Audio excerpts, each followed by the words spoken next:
G'day everybody, we're here at Fieldays with Chris Tennent-Brown from ASB, Senior Economist, and I'm Rhys Hikuroa from AgriSea, just talking about what you've been noticing and having conversations around at Fieldays this year, what sort of common themes you've been finding out, and what the punters want to see or talk about. Yeah, well, I don't get too many questions about what my milk price forecast is because everyone's pretty happy with what they're seeing at the moment. So first up, I'm seeing some smiles, some good moods out there, which would expect.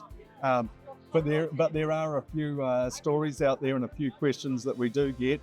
Where a fertilizer price is going to be next year? How long is this conflict in the Middle East going to mean for? What does it mean for diesel prices? And so one of the things which is, I think, really noticeable and good to see is, although it's a terrible situation up there, it is making people think about our dependence on things that we get from offshore that we've got no control over. And so it's really interesting to see so many solar panels and around, and likewise stands like AgriSea, where people are looking at different ideas.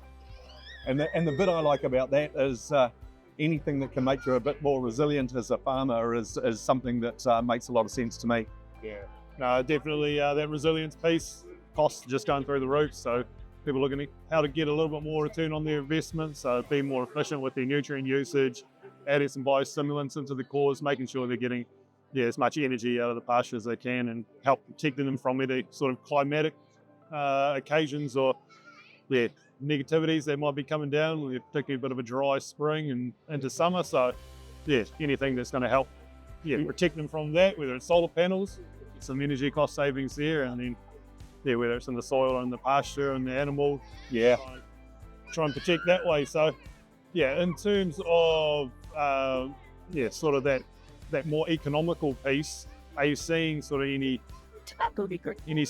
trends from farmers or maybe the economy in general around sort of how they're protecting themselves of any sort of things that might be happening, whether it's in the Middle East or locally?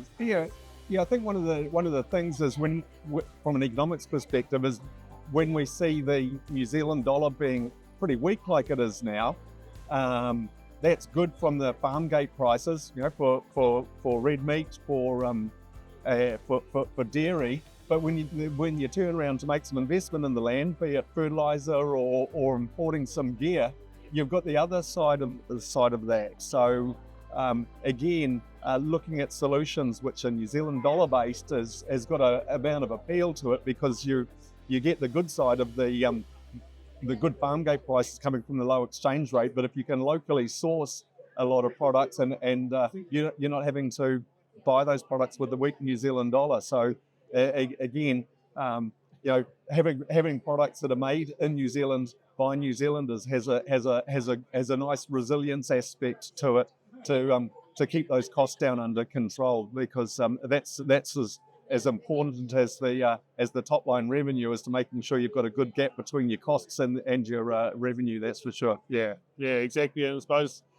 it comes to the head when we look at our pricing sheet. It hasn't gone up since April 2022, and then didn't increase from since they increased GST before that. So obviously a local supply chain for our products here. We're quite protected from global volatility on that aspect. So we're seeing urea get up close to $1,400 a tonne, sulfur going through the roof. So a lot of making people look more at other options to get the grass going or build the resilience in their system. Get that productivity. Yep, and certainly to say, hey, our price has been stable for that long is a pretty unique story in New Zealand across the board at the moment, as people grapple with inflation. So there's lots of interesting thoughts for an economist wandering around here. What the owners of the company have been able to achieve over 30 years. So awesome to have a big 30 years of AgriSea up there and celebrating that.